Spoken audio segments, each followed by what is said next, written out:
Oke, kita evaluasi persidangan hari ini dulu ya. Coba Anda lihat dari yang terakhir dulu. Dihadirkan namanya Hasan Nasbi dan Muhammad Kodari. Luar biasa kan? Tetapi ternyata setelah ditanya bagian dari tim kampanye nasional Prabowo Gibran. Bagaimana kita mau mempercayai semua keterangannya kalau ahlinya bagian dari tim kampanye Prabowo Gibran? Saya tanya, sumber dananya berani nggak dia sebutkan? Nggak berani. Padahal yang namanya sumber dana itu adalah ukuran yang paling utama untuk melihat integritas seorang surveyor, pollster. Berani nggak dia sebutkan sumber dananya? Kalau dia nggak berani sebutkan sumber dananya, udah batal, nggak bisa dipercaya. Saya tanya juga berapa kali dia mengadakan survei? 1 kali saja. Lalu 1 kali itu dijadikan patokan, ya. Padahal yang namanya survei itu variasinya banyak sekali. Dan terakhir memang ada mobilisasi survei. Oke, itu yang Kodari serta Hasan Nasbi. Oke.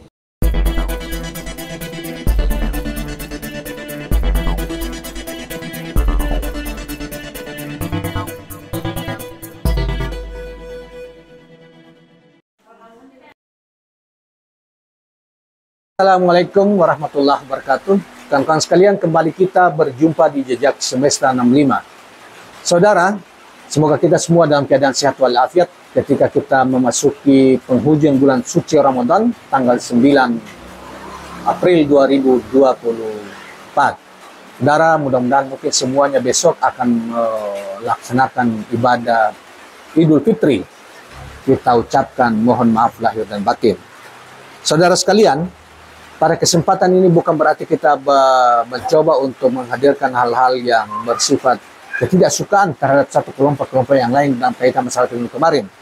Tetapi apa yang kita pernah sampaikan itu analisa dari Dr. Rizal Fadila yang kebetulan juga menulis di tanggal 9 April ini, dan kita muat dan kita masih mencoba dengan hati yang tulus di bulan Ramadan ini kita mencoba mengungkap analisa-analisa itu. Salah satu juga hari ini kita pada kesempatan ini juga kita akan mengemukakan suatu keyakinan yang teguh bahwa dari pemimpin Partai Kebangkitan Bangsa dalam kaitan masalah persidangan sengketa Pilpres di Mahkamah Konstitusi yang kemarin sudah diajukan saksi-saksi dan lain sebagainya, para pihak itu dan kini kita menunggu hasil yang mungkin diumumkan 20-an April mendatang.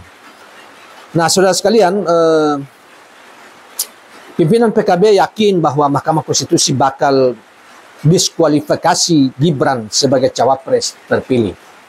Nah, memang itu semacam apa ya?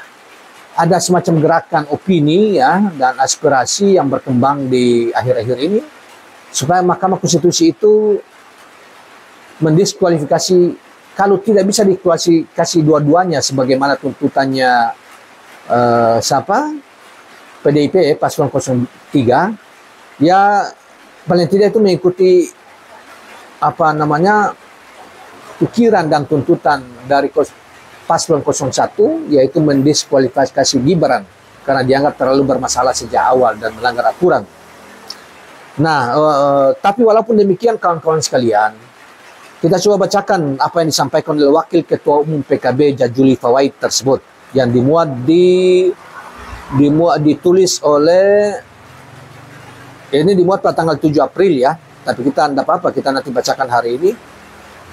Dimuat di fifa.co.id ya, .co.id.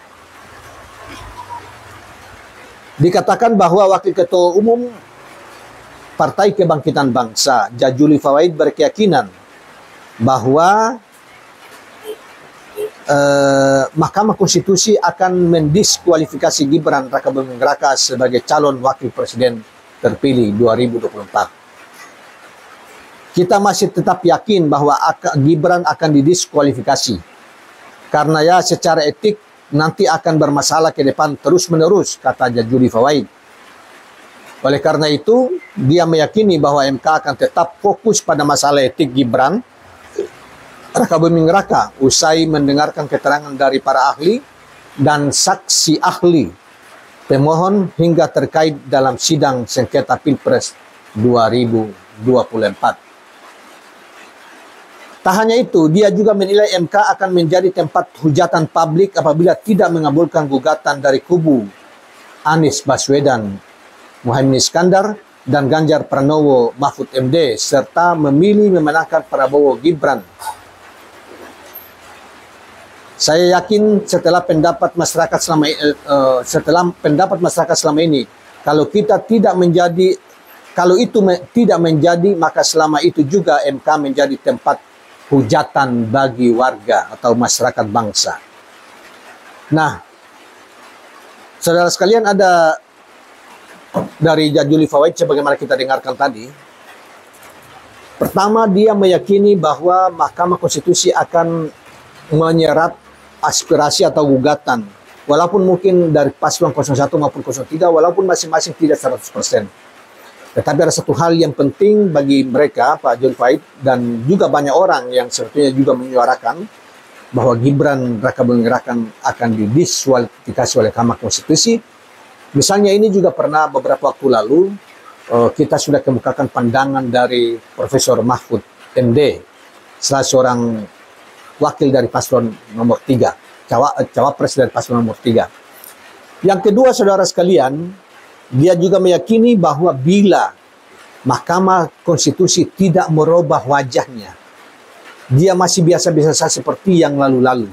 Dan dia seakan-akan hanya menjadi stempel dari penguasa dari setiap gugatan-gugatan yang diajukan oleh para pihak yang tidak puas terhadap penyelenggaraan pemilu atau pilpres misalnya, atau nanti juga pilkada. Maka Mahkamah Konstitusi akan menjadi tempat hujatan bagi rakyat kebanyakan untuk selamanya, dan itu artinya tidak dipercaya lagi, amat tidak dipercaya lagi.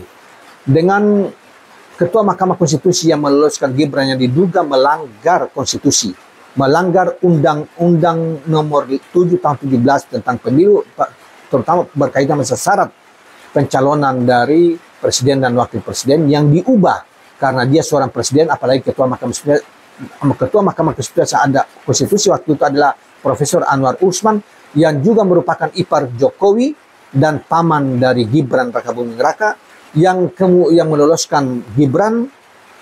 Persyaratannya yang kita sudah tahu semuanya, yang itu kemudian dianggap oleh Mahkamah Etik MK melanggar pelanggaran etika berat, sehingga yang bersangkutan diberhentikan dari Ketua Mahkamah Konstitusi, dan sekaligus juga sampai hari ini tidak boleh diikutkan dalam penanganan pilpres, sengketa pilpres maupun pilkada yang akan datang. Nah, ini tentunya luar biasa, tetapi mestinya ini kalau orang di negeri-negeri yang memiliki menjunjung tinggi etika dan malu, rasa malu yang luar biasa, tentunya sudah mengundurkan diri. Jangan setingkat itu, pasti Korea Selatan misalnya, Jepang, Amerika, yang lain pasti mengundurkan diri, atau Eropa lah. Kalau mereka itu pejabat-pejabat yang memiliki sense of crisis ya, terhadap etika atau terhadap apapun. Tapi kenyataannya pejabat-pejabat kita di Indonesia ini tidak memiliki seperti itu. Padahal kita adalah bangsa Muslim yang nilai-nilai keagungan Rasulullah yang bersumber dari Rasulullah, perilaku Rasulullah, keteladanan Rasulullah, bahkan di dalam Al-Quran itu luar biasa. Harusnya jangan sampai ke titik itu. Ya, di bawah level itu pun harusnya mengundurkan diri, dan seperti dikatakan oleh Yusril awal tentang putusan itu, kalau dia dalam posisi seperti itu, maka dia pun putusannya itu dia tidak akan mencalonkan diri sebagai cawapres. Tetapi ini Gibran, bukan Yusril atau bukan yang lain-lain, sama saja. Ya, mereka yang mengejar kekuasaan dengan cara yang amat tidak terhormat. Andaikan Prabowo waktu itu atau Jokowi tidak memaksakan Gibran kepada Prabowo, dan Prabowo dengan Erick Thohir misalnya, atau Erlangga Hartarto atau yang lainnya, tentunya situasi hujatan masyarakat dalam tanda petik hujatan itu tidak seperti hari-hari ini. Ya seperti hari-hari ini, termasuk di dalam bulan suci Ramadan, orang masih menahan diri, tetapi masih analisa atau kritik mereka terukur tinggal tidak menimbulkan fitnah. Nah, demikianlah kawan-kawan sekalian, apa yang dikatakan oleh Jajuli Fawaid itu mereka masih punya keyakinan penuh bahwa gugatan Paslon 01 Amin Anies Muhaimin ke Mahkamah Konstitusi pasti diterima walaupun mungkin tidak 100%. Demikianlah kawan-kawan sekalian, jangan lupa subscribe, like, dan share channel ini. Assalamualaikum warahmatullahi wabarakatuh.